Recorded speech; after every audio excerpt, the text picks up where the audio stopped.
Hello, Alhuzzred. Welcome to Virtual Visitation. Hi, Rus. Thank you for having me. Thank you so much. And I'm sorry for the delay. It's okay, man. It happens to the best of us, man.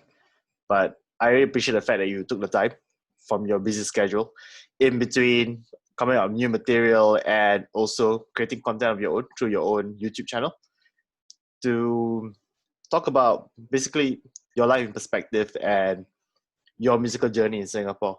So, first off, you're in a band called the Ironfist. Yes. How did that come about? It was formed by secondary school friends. We didn't want to study. We just want to play music. And we were into Motorhead and a lot of martial arts stuff. So we took the name Ironfist. And we were playing like so many different kinds of rock. And heavy metal appealed to us most, because honestly, that time we could get gigs easier through heavy metal and stuff like that. So we started, and the rest is history. So when you say that it was easier to get gigs back then, define easy. Yeah. So define easy. Yeah, how easy was easy? Well, we didn't know about there's this thing called underground, and even till now, I really very much appreciate the underground because it's where you can. It's like some people call it DIY, and it's more accepting, and it's more open-minded actually, So we from normal rock music, mainstream rock music, we slowly went to the underground, to more extreme music and stuff like that, because like it was like there was more opportunities, and it was more expressive, it was more raw, it was more open, and the underground spirit was like, it's more of like, everyone supporting everyone, instead of idolization, like or like adoration, it's more of like, we are all the same, we are into this same stuff, and let's do this together, and we can just go freaking crazy. That was what it was, right? So I was seduced by it. Seduced by the darkness, so to speak. Seduced by the darkness. Yes. During that point of time as well, for your generation at least, there was a massive, influx of like bands that were coming in during that period of time. Because I would say that you guys are probably like, I would say like the first wave, but you're more of the prominent individuals that were part of this underground community. And this is even before like the advent of social media, before it was being seen as glamorous and such. And this was during the point of time where dressing different, looking different would definitely cause you to be stared at on the streets. So with that in mind, like what were some of the bands that were emerging during the period of time with Ironfist? With Ironfist, you mean? Yeah. With Ironfist. Well, it was a well fused scene, I must say. There were like black metal bands, there were heavy metal bands, there were thrash metal bands, and a lot have made it much bigger than us, actually.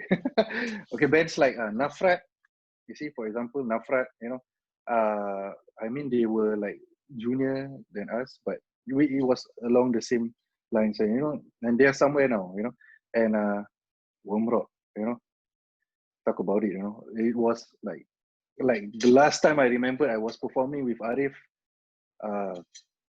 on the same stage back in 2008, and when we were dormant, the next thing I knew, he was like, like everywhere, and bands like who was it during that time? I can't recall because we were like quite in the middle, And there are bands like Metal Guns, you know, if you've heard of them, stuff like that. Who else? I can't really recall much, but because we were like we were in between, or we were like growing up, you know, and yeah, to name a few, there are like, you know, the black metal ones were a lot though. There was like Naraka, there was like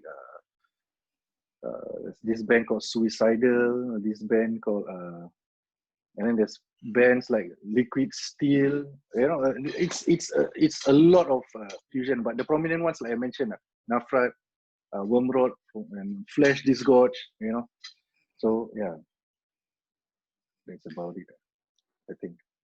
I hear a couple of familiar names there, especially Flesh Disgorge, Wormrod, Nafrat. That was quite a bit of a surprise because I've not heard. Yeah, sorry. Bloodstone. Yeah, to mention Bloodstone. In fact, that time when I organized, I remember when I organized, we were like bands emerging together, and during the same time, it was called Headbangers Hell, 2008, 2009, I think. There were we got Nafrat, I think Nafrat, and then Flesh Disgorge, and then Bloodstone, Xanadu, and Oshiego, yeah, Arbitrary Element, you know, bands like that. Couple of prominent names there, I must say. Yeah. I mean, funny enough, I was talking about Xanadu briefly. Okay. And unfortunately, they are on hiatus in the sense that 3 of their members are scattered across the world. Okay. So they're not even in the same country, let alone like the same continent. They're like in 3 different continents for what I recall. But here's the thing, you know, like I noticed that with your generation of bands, or even the ones that are earlier than that, they have a longer shelf life. And this is in contrast to some of the younger bands that I've seen in the last 10 years, where, you know, you go to a show and you see like this up-and-coming band and they have so much promise and they're playing really good stuff. And then they disappear? Yeah. That's it. You know? It's like after like 4 to 5 years, and then like they're like on hiatus, or they're doing other projects, or they just don't want to perform anymore. And in your point of view, why do you think this is the case for the younger generation of bands, in which they start off with a bang, they start off with so much fire and so much passion, and then they just fizzle out prematurely? Well, but what makes you think they won't come back? See, that's the thing. They will. Some of them might come back, but in some cases, it's not even like, say, the original lineup, or it's only maybe like one person from the original lineup that's trying to come up with like various like reincarnations of the band. And for them, it's always been like an uphill struggle, so to speak. But here's the thing: like I think out of the bands that I've known like over the years, like the bands that were emerging back then, some of them either have their own projects, which is good for them because they're still keeping up with the local music community and doing what they love. For example, like Brandon, who you interviewed, and even like Idol, even though he has like a family of his own. But like some of those guys that I've seen, you know, I can't think of any names right now, to be honest, but they had like maybe like a finite run, like 3 to 4 years, maximum 5. And then some of the reasons that they cite would be the likes of national service, just want to start a family, or their priorities just change. And on the other hand, like when I see like some of the older bands as well, like, you know, maybe they take a bit of a break in between, understandably, but they continue to come out with new material, or they find means and ways to still perform on stage. Okay. I know the reason why. I mean this is my own point of view, because like for bands during my generation, or the older bands, when we started out, it was so much like it was so much hard work, you know. And not saying that the new bands aren't doing a lot of hard work, but it's like it was like last time, what did we go through? We had demo tapes, snail mail, email, and like, you know, things were slower and more patience was built up during that time, you know. So when older bands like how to say, older bands meet new technology like right now. To us, it's like something new, you know, something new to try out, you know, something fresh. So it keeps the interest going, you see.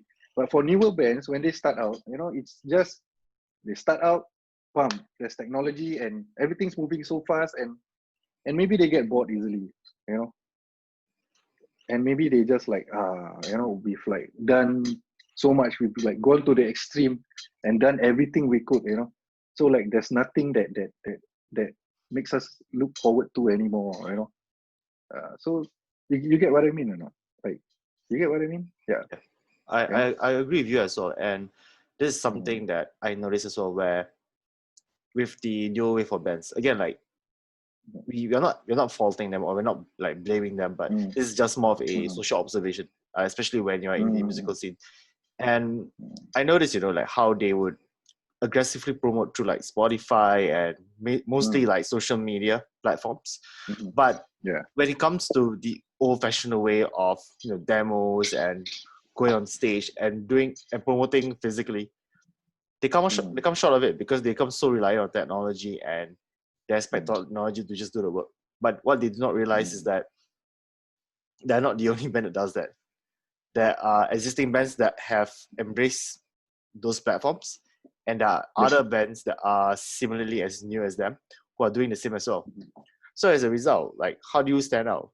It's tough because there's so Mm. much choices to choose Like from. so much bands doing the same thing. Is that what you mean? Right? Yeah. Yeah. So is this a question? No, this is my Oh, statement. yeah. This Okay, is my okay. Yeah. observation. Yeah, But you're right. what Yeah, yeah, you're right. but what I'm saying is that at the end of the day, if you're one of the newer bands, you have to consistently find means and ways to promote yourself the old-fashioned way, be it, you know, like constant band practice. Maybe not so much Mhm. so on demos, but I would suggest they should do that because you never know who you might bump into. And I feel that as opposed to like telling people, yeah, check us out on Spotify, check us out on Bandcamp, but what are the chances of them actually remembering your band's name after like 5 minutes? Mm. Especially you go to a show, everyone's gonna be like fucking drunk. Like, do you really think they remember your band's name? Mm. So, you know, at the Yeah, end of the day, you I know, know it. a good old CD covers everything. Just pass it to them. Mm. Maybe you put it in your bag, and then maybe they'll check it out the next day. And I think that's the most preferred way when it comes to promoting Mm. your music. And of course, Mm. the bottom line is, regardless of the scale of the show, always find opportunities to perform. Because Mm. who cares if you're going to perform just in front of 3 people at your first band? Like, at least you are gaining stage experience and you understand the crowd that you have to deal with, especially in local context. You know, do not be pampered by what you see online on how bands elsewhere do it, because their crowd audience is not the same as our crowd It's not audience. like us. Yeah. Precisely. Yeah, you're right. Yeah. That's why when we started out, we were like playing every damn show available. You know, I was like asking around any shows anywhere. We played in basements. We played. Uh, we even opened for Xanadu's launch. You know, we played everywhere. Studios, basements. Uh, it was crazy. You know, what do you call it? Industrial warehouses where anyone could just faint, you know, because it was like badly ventilated. It was crazy, and I still remember our first gig ever was while we were with spikes and blood and pain, and we were performing at NUS, I think, in front of 4 to 5 confused people, you know. You know, but we didn't care, you know. We were hungry, you know. I think hunger is part of it, you know. Hunger and passion, people call it passion now, but it's actually hunger, you know. You want to not say prove something, but you just want to go crazy, you know. You know, just keep wanting to perform and perform and perform and perform and perform, you know. I think like in a month we may have like 2 3, you know, even like back to back gigs like over the weekends, you know. So it's like we were known to be like the performing band, the band who always like uh, up for anything, I think you ask us to play in the toilet also, you like like go for it, But like you say, which is true, you have a good mindset, like keep on performing, and like what you said, be an all rounder, if you promote your stuff online, physical copies are important as well, you know. Yeah. So yeah, because I heard I've heard some guys say, oh, I don't buy CDs anymore, but merchandise I will go for it.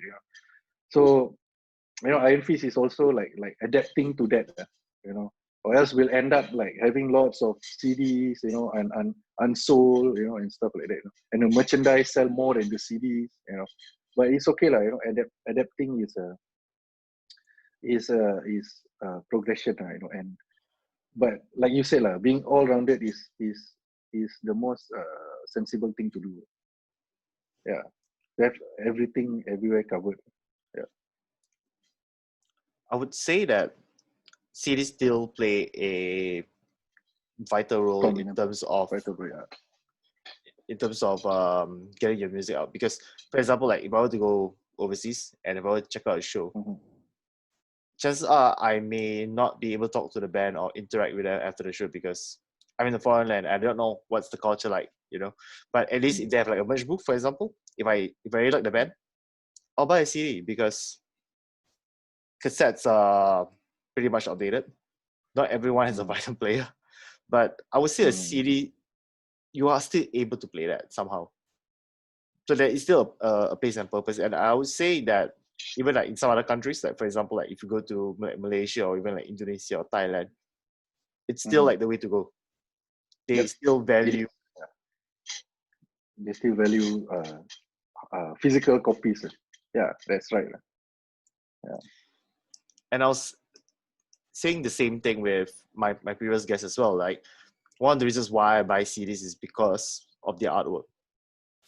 That definitely catches my attention because I want to open up the artwork and I want to. I mean, if there are lyrics, there will be advantages because I would love to read the lyrics. But also, like see it as some sort of like a mini story. When you listen to the music and you look at the artwork, you have the whole experience to yourself. Yes, it's like something you can collect and keep, something to hold. Like me, I still buy books. I'm still a sucker for books. Even though it's like a picture book or a coffee table book, I still buy books. Because some people prefer reading online. I still buy comics and stuff like that. So yeah, I agree with you totally. Yeah. So we're going to talk about comics for a fair bit because you mentioned that the Ironfist was inspired by martial arts. And I got a feeling that it has something to do with Ironfist. Oh, Ironfist the comic. Yeah. But not entirely though. I'm not really an Ironfist fan though. But yeah, it's more about like you want to talk about Ironfist the influences, is it? Like it's more of like fantasy fiction, stuff like martial arts movies, everything rojak into one, like childhood dreams, childhood interest, childhood passions, like epic movies, Conan the Barbarian, stuff like that. And yeah, everything that it's more of that than the satanic aspect of metal. It's more to fantasy fiction, stuff like that. So I've watched Ironfist before, like a long time ago. Thank you. And let me try to remember this. Do you like it? I'm going to tell you my perception of Ironfist when I watched it for the first time, okay?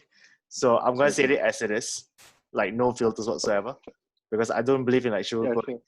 So the first time I watched Ironfist was I can't remember the exact year, but I was at Home Club. I believe it was at Home Club. That was our last show before we disappeared.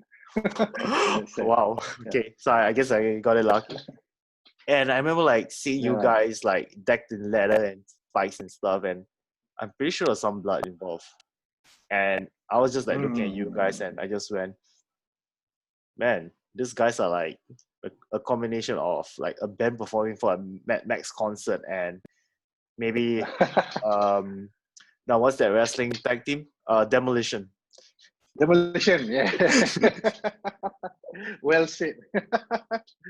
Well said. Yeah, we are fans of that, fans of leather and bondage, and people run away from me, especially girls, they think I'm really, some sex maniac or something, but actually I'm not, I'm actually a sweet guy. It's scary. I'm gonna like Okay, sorry. I'm gonna take this exact clip and I will play it to any girl who has any doubts about you, okay? This will vouch. This will vouch for you, definitely. But yeah, here's the thing. Yeah. I think visuals play an important role when it comes to stage presence. Because Yes. you can have 10 bands on stage and play maybe various genres, but how do you exactly stand out from the rest? Yeah. It's all about how you Yeah. present yourself. And Yes. and sad to say, though, I would say that despite the music that we really listen to, appearances play a major component in attracting our attention. Because otherwise, can you imagine if, say, a band like Dion Bourgeois, if they perform on stage in their street clothes, do you really think people will listen to them? Yeah. I highly Precisely. doubt so, because it's all about the image, like how you present yourself, especially black metal bands like the whole spikes, the leather, the corpse paint, and the dark imagery. Yeah, It's so that precisely. they can attract the attention of their targeted audience. Yeah. When we perform, I always told my guys hey, come on, like people pay to watch us perform, not just us, but people pay to see a gig. Let's give them a show, give them what we want to watch. And and I was lucky lah, because all of them were very sporting. We were into stuff like bands like Alice Cooper, Merciful Fate, King Diamond, uh, Ozzy Osbourne, Wasp, Blackie Lawless and Wasp. That one is a major influencer. Yeah. So we had fun lah. We had fun. We role play on stage. That sounds wrong, but yeah, we role play as like something else, like someone else. Build the usual mysticism. I think. Yeah, I think only after a few years people realize that I'm not as crazy as I was back in 2003. Yeah. So yeah, and but then again, nowadays there's so much restrictions. I couldn't go up on stage with the stuff that I used to wear. And now it's like fake blood and stuff like that. Last time it was the real deal. But let's not go to that lah. But yeah, last time we had like meat, parts, bones, and so much stuff. Like you see what Watin is doing right now. Of course, we are nowhere near Watin, but back in 2003, we were doing stuff like that as well, and people were laughing. Honestly, people were laughing. People were saying, these guys are crazy, and what are they trying to do, But it's okay, we did that, been there, done that. Here's the thing that I realize with the local audience sometimes, where if a band actually does all these theatrics on stage, they ridicule them because they think that, oh man, this is a bit over the top, this is a little too comical. But these are the very same people. If a local band does that, but if a Western band does that, they'll be precisely right. But not all, not everyone is doing that, those shallow ones only, yeah. Before anyone takes my word and generalize it.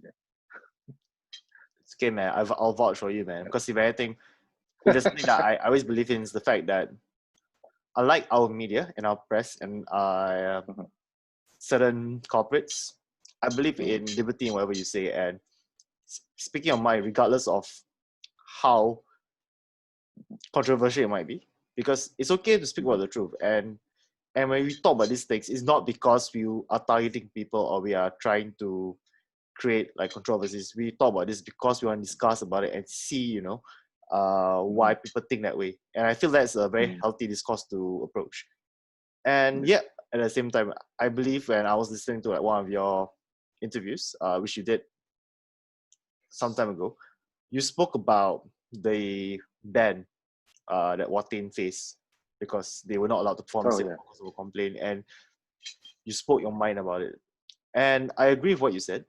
For those who do not know what I'm referring to, please check out the video. I'll show you the link there later on.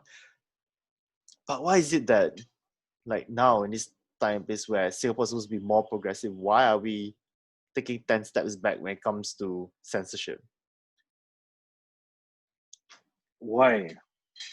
Well, from my opinion, I think we are still conservative. Regardless of the generation we are still Asians, and we are still conservative Asians. And it's sad to say, sometimes it's the citizens who spoil it. It's not the authorities. It's not the government. I think the government supports a lot of arts, a lot of they are quite open-minded, honestly. I'm sure, because they say, okay, you want to do this, organizers have to go through these rules and regulations, have to abide by this. And the organizers did that, But when those kiasu people, those narrow-minded idiots start to complain, you see, and start to bring up certain sensitive issues, then it spoils everything, because one good thing about our authorities is they take matters seriously. They take complaints seriously, which is good, but in this case it's bad, because who supports arts like that, like who's gonna be open-minded about it? That's why I mentioned like you ban Watain, and then on USS they have a death fest or something, which is quite quite over the top, something like that. So you get what I mean? Like, it's ridiculous, It's like, it's like, I don't know. I don't know. The organizers did their best, and they abided by the rules. And I just think that it's not fair. Not blaming the authorities, not blaming anyone, but just blame those who complain, and there are rats. Let me tell you, there are those rats and scumbags out there who you guys know who you are, who will be like, if they are not happy with a certain organizer, then they will start all the fake accounts, and they will start complaining to authorities. They will start trying to expose. This is just like playing dirty. It happens. Don't be surprised. It happens. It nearly happened to us. One scumbag out there. I'm still yet to bump into him. So these are the things that spoil the underground scene. These are the things that spoil our subculture. Regardless of whether you're metal or whether you're hardcore, whether you're punk. When we have things like that, So I don't know. Like, if possible, there is a certain way that can protect, like a certain well, how do I say this? A certain way that the subculture can register to or protect themselves from being abused like this, from being bullied like this, you get what I mean? Like every time someone wants to do a gig, everything's okay, people play by the rules, and then there's one scumbag who just report to the authorities, so and so actually allows this, so and so actually, and the authorities doing their job have to attend to it, and then everything gets closed down, everything gets stopped, you know. So I think organizers and subculture artists need to be protected by something like that. You know, it's not fair. You know, it's just not fair. Yeah. I You know, totally not agree being with the you. voice of the subculture, you know, but yeah, I go through it. You know, normally I just mind my own business. But I go through it. I nearly wasn't able to perform once, you know, because of this kind of thing. You know, how unfair is that? You know, yeah. So all these things should be stopped. You know, yeah. Subculture should be taken seriously as well. You know, and to be looked into as a recognized art in the scene. You know, not just those esplanade kind of arts, not those contemporary or abstract kind of arts. We are arts as well. You know, yeah. You know, so yeah. And, Sorry. and that's the thing. I said, no, I'm totally fine. Like, I hear your points clearly, and I have to agree with you. And at the same time, what you said really hit the nail on the wall, because what's the point of sabotaging like other organizers just because you're Yes, that's the word. petty? Yeah. Sabotaging. Yeah. Yeah. Why you have to be so petty and try to undermine other people's like business? Because at the end of the day, what you're doing is what they're doing as well. It is to promote the local rock metal community in Singapore. And regardless of who gets what bands, you should be happy for them because they are doing their part. And maybe when your turn comes around, they'll be more than happy to support you as well. And you see that it's like some of the shows where you have guys who just turn up for the other person's shows and showing their support and everything. And I think that's how it should be moving forward, where everyone just provide, support and backing to one another instead of trying to like stab each other in the back. Because you're right, like I would say that maybe there is a small chance of us being having a complaint from a member of public. There is that possibility. Yeah. But at the same time, who is to say that there isn't like a rat as well who feels that, no, I just want the pie to myself and I want to be the only person that promotes shows in Singapore. And if somebody else does it, I should play dirty, basically. Yeah. Honestly, it's just a rat. It's just a rat. You tell me, like honestly, like let's say a school teacher or aunties or uncles, who do not listen to even rock music or heavy music. You think they care? They care about us? You think they are bothered by, oh, this band is this band is that? It's just a rat. It's like 99.9% is it comes from a rat. That's not being not taking this personal or anything, but it's just like that. Yeah.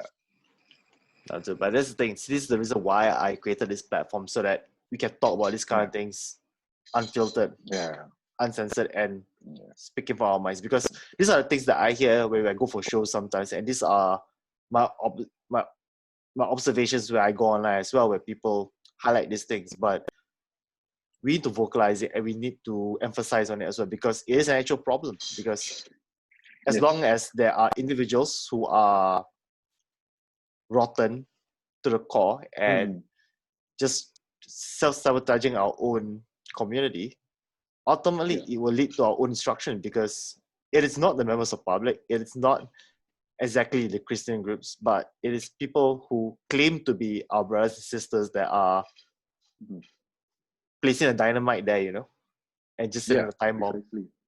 And I agree with you. I agree. I feel as well, like, if they listen to this, or if they happen to hear from someone who listened to this, just don't be a dick slit, seriously.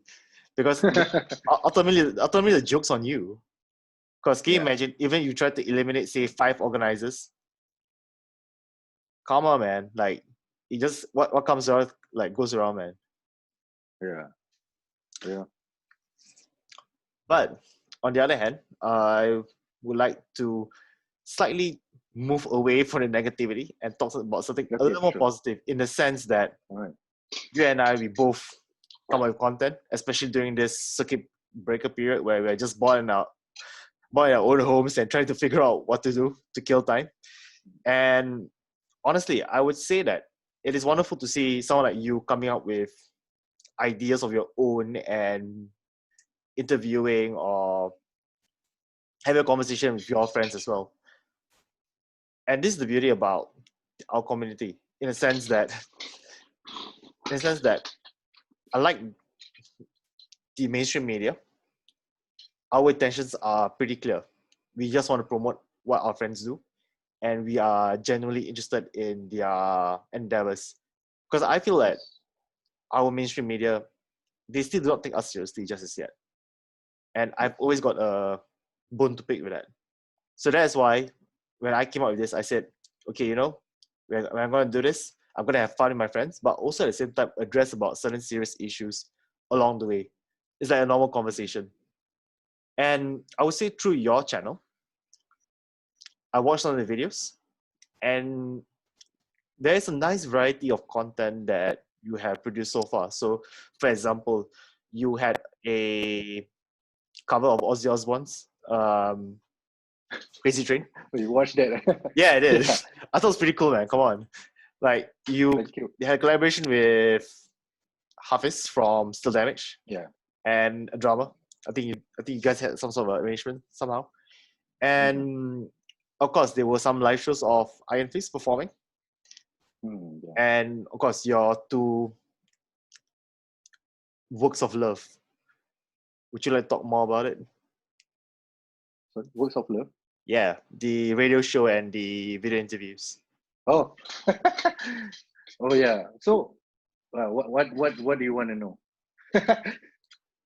What's the premise of it, or what inspired you to do those videos? When I was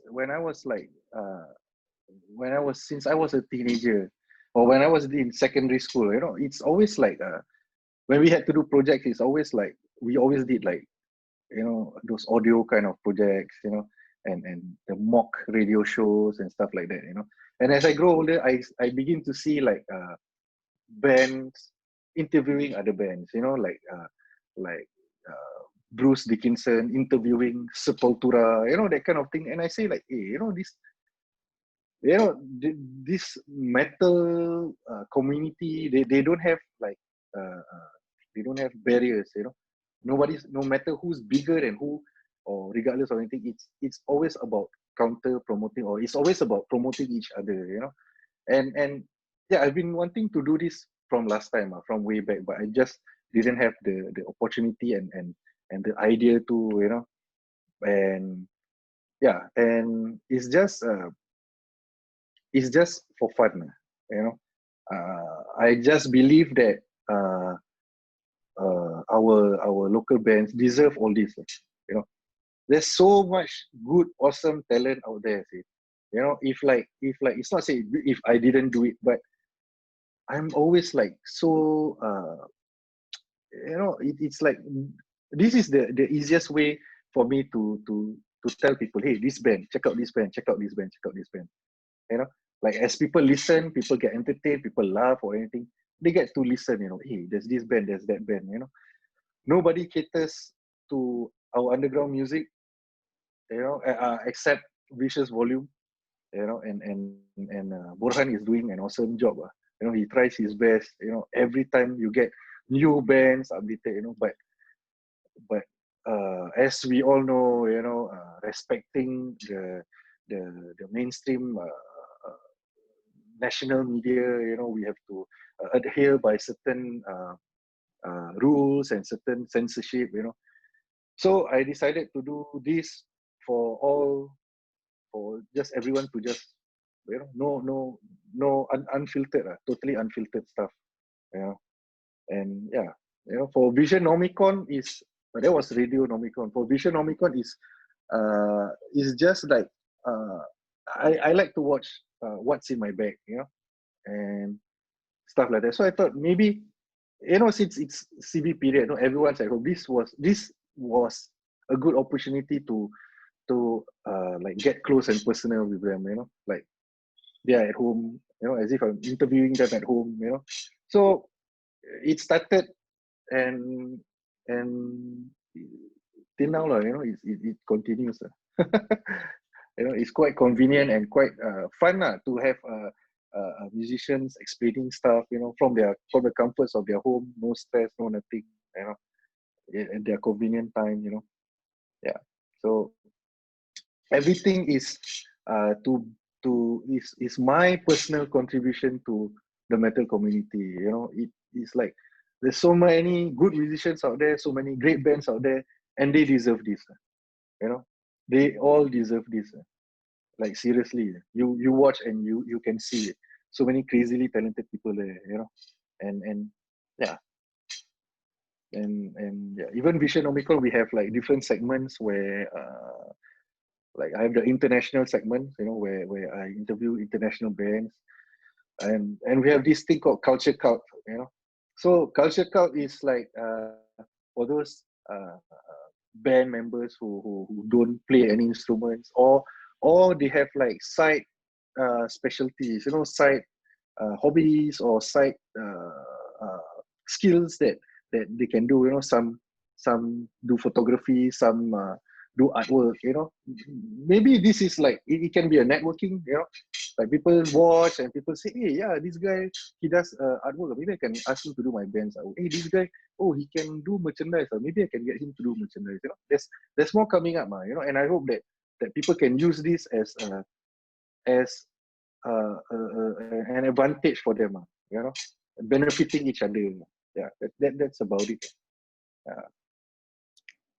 I absolutely agree with you because throughout the course of virtual visitation as well, I've had friends who would mention about other friends, and some of these people I have not heard about them in such a long time, and that they happen to be some of my friends as well, and it piques my curiosity. And sometimes they give me band suggestions, and I'll take them down because even if I'm not familiar with said band or any of these upcoming projects, I'll try to make some time during my leisure period to listen to it and try to have a better understanding of it.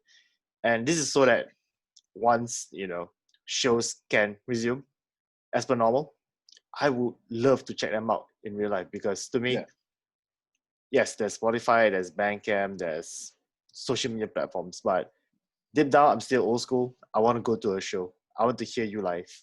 I want to go to your art exhibitions. I like one guy who does illustrations, and I told him like, just tell me about your stuff, man. Like because I'm genuinely interested to know more about this. And some of these guys, you realize as well, like people in bands especially, when they have their own secondary hobbies or passions, there's a correlation between what they do on stage and what they do off stage. Like for example, like Arif does illustrations. We have guys maybe like you, for example, like who do videos, and they're all interlinked. And this is very interesting because it showcases the other side of say individual. Like for example, I think up to this point, like most people would just know you as a guy from Ironfist with the leather and spikes. But then when you started your own project, or obviously projects, people get to see the other side of you, like off stage, and they get to pick your mind as to what goes through it as well. And along the way, when I went through your YouTube channel, I noticed that you had some songs that were being released as well. And the first thing that came to my mind was, why does this feel like a King Diamond inspired? I do not know why. But that was the first thing that just hit me right away, King Diamond, early 90s black metal, atmospheric kind of music. So with that being said, tell us more about your little side project there, aside from Ironfist. Okay. Actually, that was for Alhuzzred, my own solo stuff, So, for my own solo, I'm not saying I'm solo artist, but I'm my own solo project. It's like I work with different band members, and it's like we try out different kinds of styles of rock music and heavy metal music, So I think one of it you saw was like kind of like some electronic rock zombie stuff, And then another one was I remember telling you about this as well. Yes, the rock zombie vibe. No, I think it was. Did I say white? I think I said white zombie before it was white zombie. Yeah, white zombie. Yeah. So So everything is like, it's like what I've been wanting to do, like to try out everything, everything that I like, because we are diverse, so it's like so the coming album is going to be a mix, a mix of everything.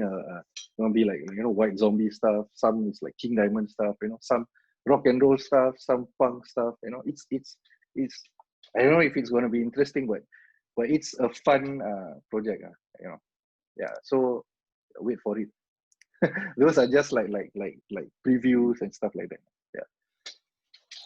I would say it's really fun because it, like I say, it kind of brings me back to like the 80s, 90s The kind 80s, of right? vibe, Yeah. And I think it's really cool. And this is the thing, like, this is the Thank you. reason why that we should always promote material that comes out of our friends, be it like your main projects or your side projects or even non-musical related matters, because by and large, these are the guys that are really talented, and this is part of performing arts. And even if the government were to, or else in the ministry or whoever it is, were to overlook those talents because it's not deemed as, I don't know, Mainstream, commercial, commercially accepted. Yes, that's the word. Thank you. commercial. Why should we? Why should we deter us from pursuing what we love?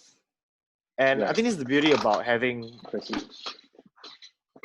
fanzines and Mm. video blogs and the like, or even a radio show like Vicious Volume, because these are the guys who provide the avenue for our friends or even other talented people to showcase their stuff through a channel.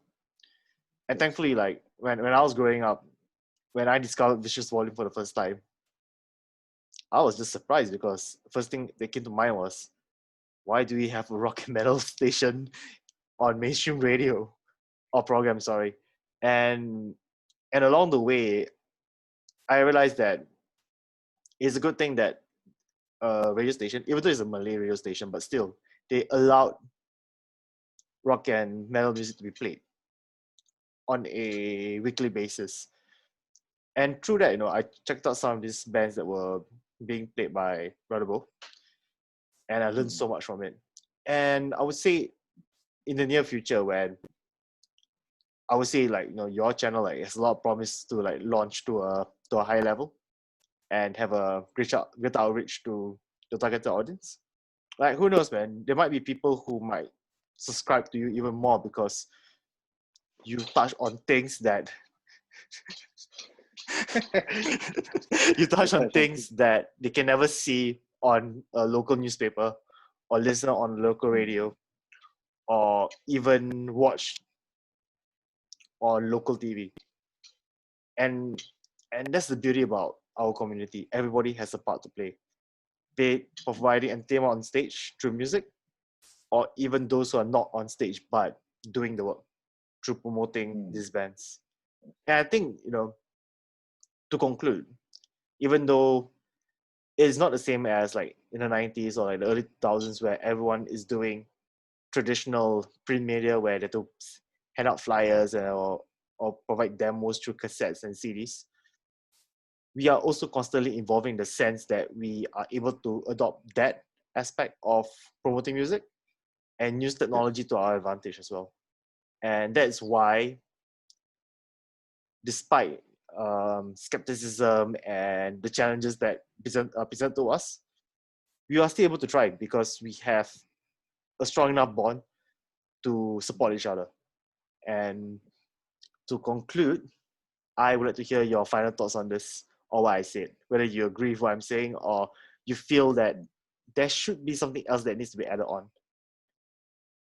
I totally agree with what you said, and everything should work hand in hand because we are a sort of DIY subculture thing, or an underground scene, and new technology should be applied to it.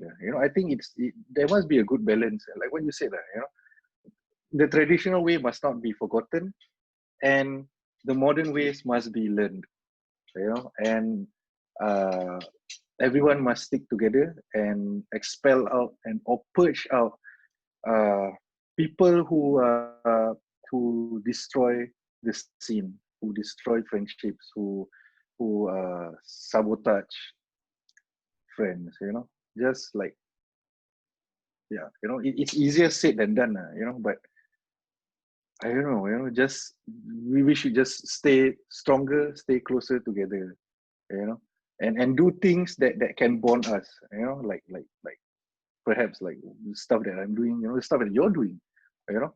I didn't know about your stuff until I stumbled on some of the other interviews, and it's great, Thank you.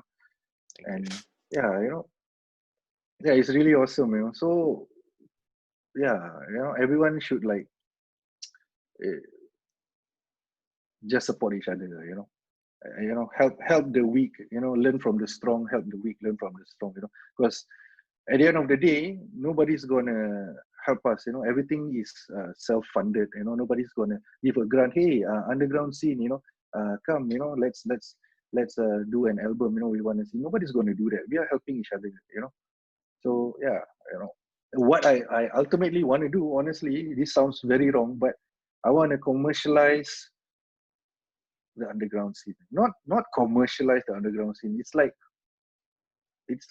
we all deserve the Elevation. attention, elevation, yeah, elevation.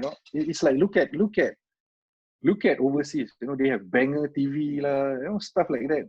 Those aren't commercial or mainstream stuff. So yeah, I want to give a spotlight or a highlight to people who deserve it. Yeah. So yeah, make them feel proud of themselves, like, hey, I play underground and I get noticed and I get highlighted, and it spurs them to do more and more and more, it builds the community, yeah. Not that I'm saying that I'm I'm I begin anything, or it's all up to me. It's not about me. It's about them. When they cooperate, when they are the ones who make it happen. I'm just the one who help tie them up together. That's all. Yeah. We're basically like a platform for them to Yeah. not even like vocalize even more. We're basically like a microphone. We are basically like a loud hailer, so to speak. Yeah. Yeah, for them to just Yeah. into it and for everyone else to hear. And I think Yeah. by and large, we are, I would say, doing a decent job. I would say you're doing a way better job because you have way more content. and that being said, like who knows, man, like maybe at some point we'll end up doing a couple of collaborations, because I think that'd be cool, really. I mean, Yeah. if like I say, man, if like you say as well, like if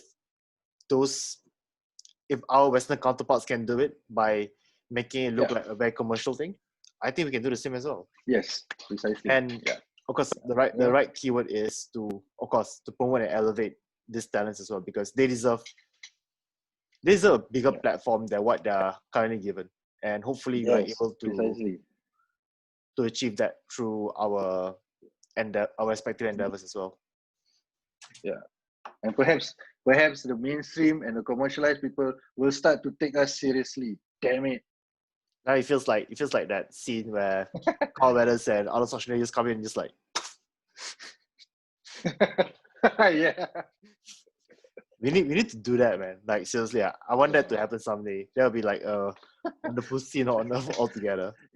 And it has become a bicep gif. It is a bicep gif. And aside from that, this might sound unorthodox, but hopefully one day I can also organize like a metal barbecue so that everyone can fucking get along with one another. Because nothing unites Singaporeans more than food. And why not, man? Let's have a fucking barbecue someday, man. Yeah, sure. After phase 3. Yeah, we can do like a cross promotional event, like Alhuzzred and York Hill Pride. Then do like the bicep gif. Yeah. Dinner. You son of a bitch.